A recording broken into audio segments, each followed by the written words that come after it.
Smoke and Mirrors, yeah. There's a guy named Puya Shabazian, who's one of the producers, who also produced Divergent, Insurgent, Allegiant, and I met him there the year prior to that book coming out.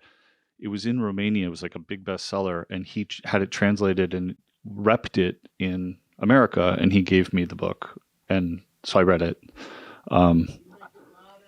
Sure, yeah. How do we do that? I maybe just speak a little bit more, sure. in there. And I think the first time I read the book, the kind of a tie-in to this place was I called Adam Cooper, the director, who was my writing partner, and I was right in front of the cinema. But there wasn't a cinema. It was when it was burnt down. And the original phone call was right in front of the cinema. I was like, this book's really good, guys. So. But you tell us a little bit about the adaptation, because I think you made a major change. Yeah, so the ending wasn't the ending of the book. Adam and I had been writing for 20 years or so, and since we met in college, and we always wanted to use that particular twist, that the cop was the killer.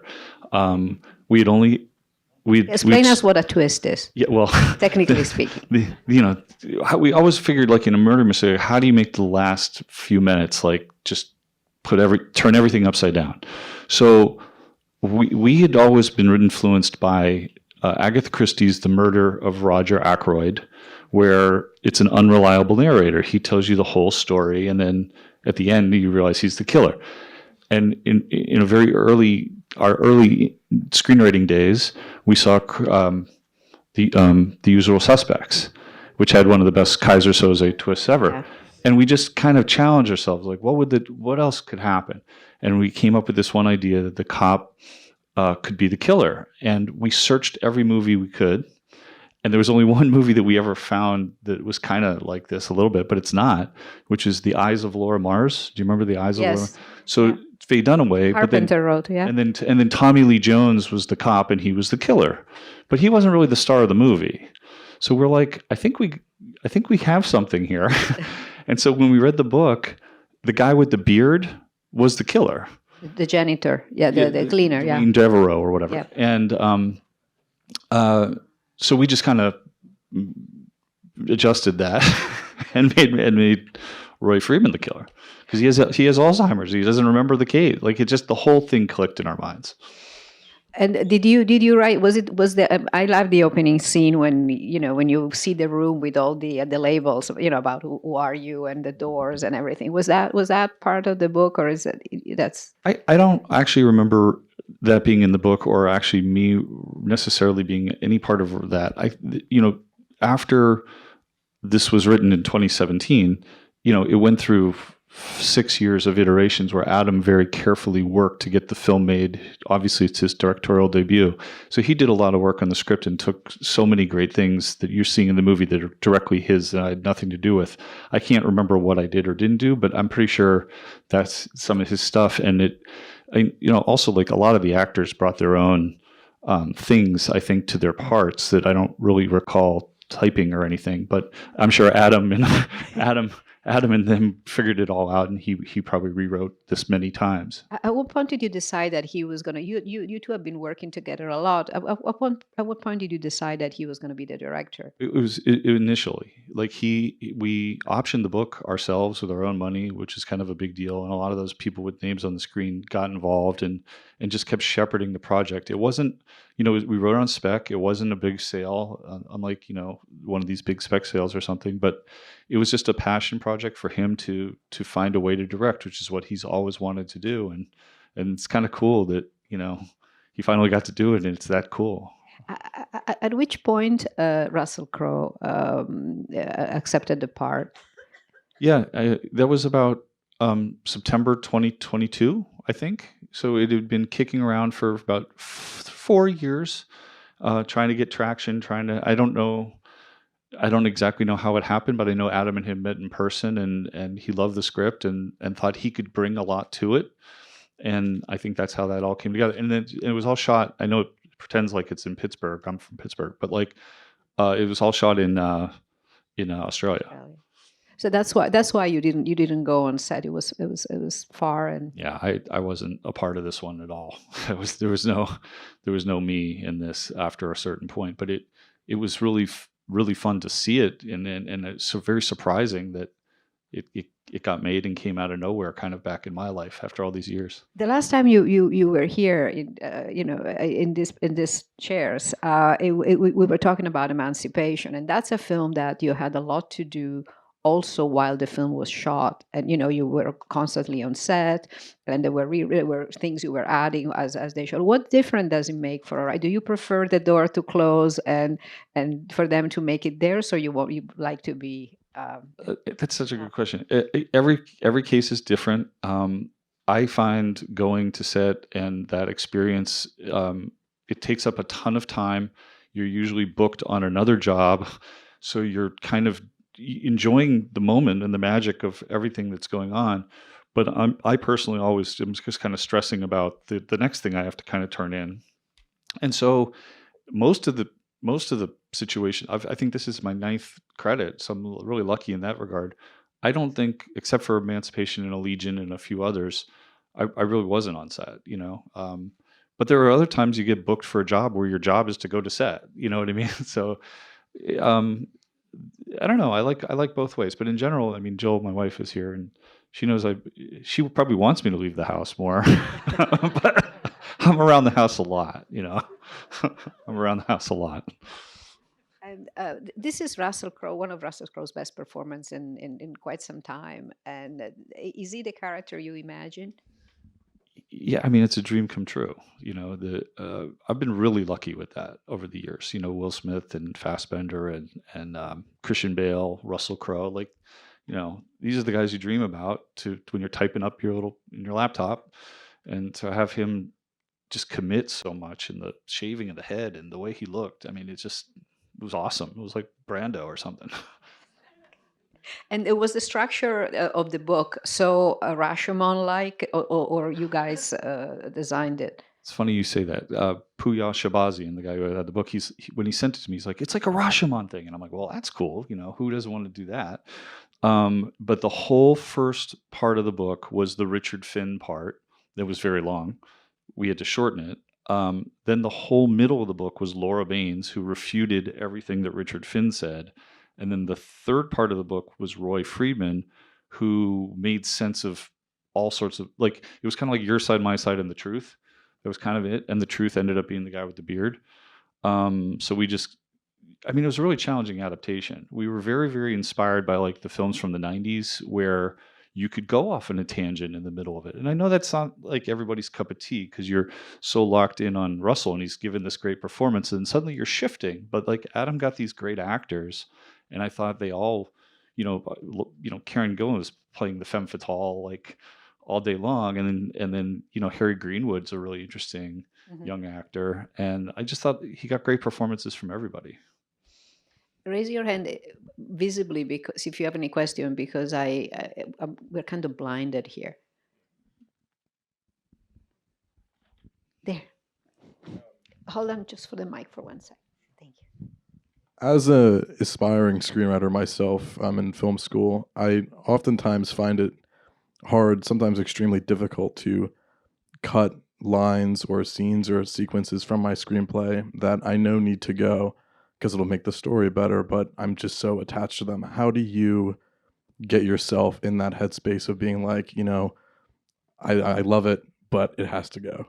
It happens all the time. I mean, I have the longest possible list of scenes that I've loved that I've cut, but and I guess if there's advice or anything, it's like, if you put it down for a while and then you come back to it a few weeks later, the things that are the pacing problems or you'll have just a different feeling. And at some point, I never actually cut it and I delete it. I actually keep it on another piece of paper of like actual deleted scenes. It's like thousands of pages long, but it's and I also have this little game I play in my mind that if a character gets removed from a script altogether, they go to like the island of lost characters. You know what I mean? Like it's like a Pirandello, or what was that Luigi Pirandello Yeah, thing? yeah. Like six characters in search of an author. Instead of an Somewhere author, there's yeah. an island with all the characters. So I was like, yeah, I was a star in this movie for what? What do you mean I'm cut? I'm not in the movie anymore. So I don't know. That's probably the next one with a twist. There is a question there. I was curious. Are you a fan of Memento, which I've always loved and has this sort of idea about memory? And I always wanted this kind of ending, like the Oedipus Sophocles ending, that it was him in the end that didn't happen. And then I'm wondering, in general, do you screen movies while you're working and stuff, or do you like to stay away from them and just do it yourself? Tons of research always, so I can basically figure out what I am not allowed to do. The Memento thing for sure, I know with the visual thing, I don't really remember where that all came from, but the thing I always remember about Memento was the structure and the backward storytelling, whatever, and that just seemed, quite frankly, too hard for me to figure out. So this is like our watered down version or something. Memento is one of Christopher Nolan's early film. I think it's the second one he did. It's like crazy good. It's very good. That has a big twist too. I don't want to give it away. Yeah. Speaking of research, specifically, what did you read or what did you look into? Because there is a lot that that there is he has Alzheimer, and it's a very specific, as a pathologist, has very specific symptoms, and also the film is a film on memory and how the brain processes memories. So we got really lucky. The book was it was called The Book of Mirrors, the actual book. And the gentleman who wrote the book presented all that stuff in his book, and we didn't have to go do a whole bunch of research because to our mind, it read really well. We never really stopped to ask our question, like, is it real? It just, the characters just were so committed and they sounded so good saying a lot of that stuff. And we loved that everybody involved either had trauma or memory problems. And, so that the idea just kept floating around the whole movie. And then of course, Roy's in the middle of it and he can't remember. We were like, this makes a lot of sense. I mean, it was really one of those books where we read it and we're like, this is really good. So we didn't do much additional research. We just kind of bought whatever that guy was saying.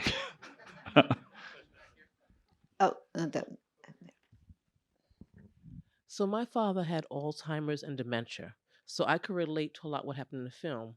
But my question is, when it came to continuity and choosing what to put in and what to leave out to keep the story going, did you find it difficult? It was super hard. Unfortunately, so many of us probably have Alzheimer's and dementia in either our family history or people we know, and it's thank God it's something that seems to be getting some traction in the medical field. But for the movie, it was very, very hard to figure out what he has to know when, so the audience doesn't get ahead of the ending, the twist. And we knew we were kind of playing a game, and we would give the script to our professor, Mick Herbert, who taught us screenwriting and various other kind of smart people. When we'd be like, at what point did you know that the guy was going to be the killer? And, we tried to just frankly push that as far back as we could. And hiding information from the audience isn't always the nicest thing to do, but like we kind of had to do it, So Roy's, to your point, Roy's, sometimes he can't remember anything, and then he goes into the bar in that one scene, he's talking about like social media, it's like, but it's, it's a movie, and we needed him to say that there,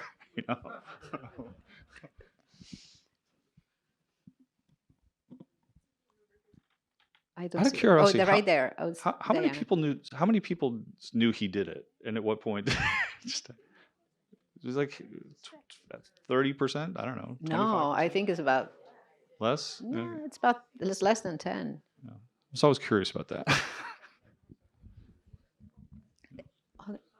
Is this on? Oh, excuse me. She has the mic. And then we'll go to you. Oh, thank you. So I love the movie, and one of the reasons I did love it is because I thought you brought up something that hardly ever gets shown cinematically or talked about, which is how cutthroat the world of academic research is, and how people murder, if not actually, but psychologically in order to get ahead, take each other's work.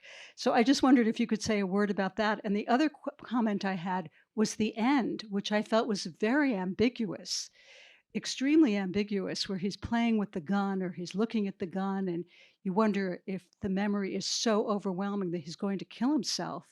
And yet he gets up and walks away. And I just wondered if you could comment on the end, because it was left deliberately ambiguous, I think. Yes. The academic research stuff for sure was exciting for us to dig into. We, through various whatever, knew some people who were involved in those kinds of worlds. So that was kind of, I don't want to say research, but we had kind of an easy access to kind of understand those characters and their basic ambitions and the way they talked and fought it out and stuff. So that was just kind of something we had at the ready. And yeah, I thought the ending was Adam. Adam did, I thought, a brilliant job of leaving it kind of, you're just not sure what happened. I mean, I thought it was very tasteful. I remember Jill and I saw the movie last summer here. We screened it here, just the two of us and Sarah in the theater. We watched it, and I was so nervous the gun was going to go off, and the way the framing was, he created such tension, I thought, and then the payoff with the walk off, for me anyway, I thought it was just a very tasteful choice and very open to interpretation, I guess. There was someone right here. Yeah. No, I just want to say that one thing I really liked in terms of knowing whether or not Roy, I guess that was the name of the character, had done it, is that I found that it was just like a few minutes before it became clear that he did it, that then it dawned on me, oh yeah, obviously he did it. And it was the same thing, say with the barmaid, I don't like to call her that, but was his wife. Like, it just, because you couldn't really figure out what the interaction was between him and Laura Baines, alias Dr. Westlake, was, and then you sort of figure, oh, that was, yeah.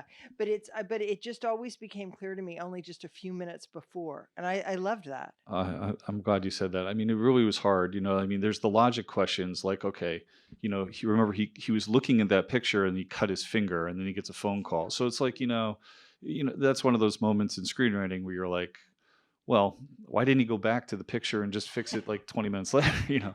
But we just had to do stuff like that to make the movie get to that point. We had to just keep hiding stuff. Yeah, but that was fun. That was the intention. Yeah, I hope it was fun. That's part of that's our puzzle. I think there's people out there who will hate that, but Nick has a question here. Early in the film, when all this stuff was taped around his apartment, for a second I flashed to A Beautiful Mind, and it was interesting that even though his characters are so different, that knowing that performance, it kind of helped carry this, push this forward, in that, like, this guy's not right. We can't quite. Yeah, what's going on with him? Between that, because I agree with you 1,000%, and Russell from LA Confidential, like, you were kind of feeling like in worthy hands. Like, this guy's a great cop. He's going to be a bad cop. He's going to be a tough guy. And the Beautiful Mind thing was, okay, well, he's done this before, and he won the Academy Award for it. So, he's got this one in the bag. It turns out he's really good. So. I think this is just there in the back. I was curious to know, a lot of the people in the audience have followed Russell Crowe and have enjoyed his work, but he's very spotty in taking films and taking scripts, and we don't see him quite often enough. Do you know anything inside, and how was Russell to work with? I don't know anything inside. I know he does have another couple movies you would know. Yeah, as better. Gladiator, is in the. I don't know. And there's this other one that's out right now. And it's an action movie. But he's been working a little more, and I don't really know how he makes his choices. I know very limited how he was to work with, other than he's unbelievably. His standard of excellence is very, very high, and he wants everybody around him to bring the same A game. Kind of the parlance of the movies is there's a call sheet, which means like who has to come to set that day, and number one on the call sheet is usually your main actor. and that person sets the tone for everybody else's. You know, if that person is kind of a wayward soul and a lazy or type of actor, sometimes you get a looser set. But if it's, you know, like Russell or Will Smith or something, everybody's got to bring their A game because number one on the call sheet kind of sets the tone. So, but I wasn't there. I Thank you. wasn't with him at all. I understand. whatsoever. Thank you. There is one there. Hold on just 1 second for the mic. Thanks. The music was, I thought, terrific and very pervasive. It felt like there was more music in this movie in terms of the number of scenes where music was added or an element. How did that evolve? I don't know if it's one composer or where you discovered it.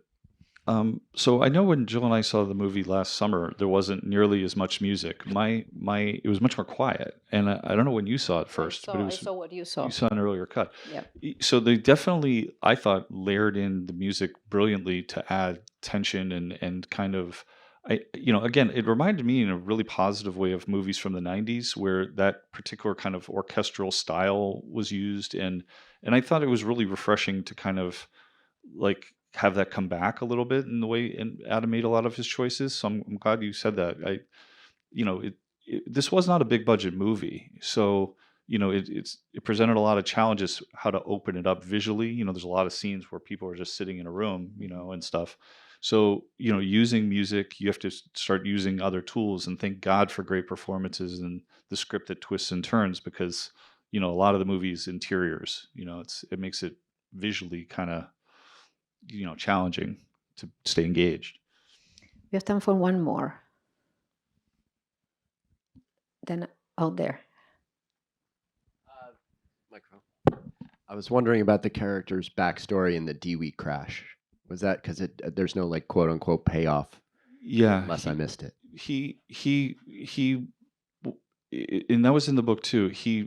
That's just how he ended his police career. So it was after this incident with the wife and the murder of Weeder, and then he just continued being this mega alcoholic cop, and got in a crash and then got kicked off the force. I mean, that was the basics of it, I remember early on we had always talked. Do you guys remember like when Michael Douglas had those string of like cop movies, and he was always like the cool guy, and then later years he had the gray hair. So there was always like a challenge of like, how far back was the wreck? How far back was Laura Baines and the murder? Because originally there were some drafts where we're like, okay, that happened 20 years ago. It's better. Like, it's better. He can't remember. It's 20 years ago, 20 years. But then practicalities of making a movie kick into gear. And it's like, well, how are we aging everybody 20 years? How are we doing that? And so there was a lot of, I remember really interesting conversations about like, well, okay, so how far back do people not remember things? And somehow it was 10 years ago. So I don't know if that's true or not. Okay, very last one is waving. Thank you. So in as much as the final twist was really mind-blowing to me, what followed right after that was I found his very nefarious partner to be kind of very sympathetic all of a sudden, and his last word is, "I did it all for you." It was to me that was almost as big a twist as Russell Crowe being the murderer. Yeah. So the actor is named Tommy Flanagan, and I don't know if you guys recognize him, but he's Russell Crowe's best friend in the movie Gladiator, and he's a brilliant actor. And I can't say enough good things about him. And he's had a whole career in TV. Like, he's really done some great stuff. So I suspect, because those two gentlemen know each other so well and they are friends, and cinematically we are used to them being brothers in arms, that helped that moment land. I know Adam very specifically wanted Tommy Flanagan to play Russell Crowe's partner, and I thought that was a really cool little cinematic gift for all of us, because they have a cool history together on screen. Okay, that's it. No, I'll take the last one. Now that you've seen Adam's, directing, are you tempted? No, thank you. No, it's just not my skill set. And it's the same thing with TV. Unfortunately, when you create major TV, the writer becomes kind of almost like the director, like the person who's in charge of a lot of department heads and whatever. And you guys all know me. You're all my friends here. Like, I really just hang around, and I don't want to do like all that. It just seems like a really hard job. So, thanks.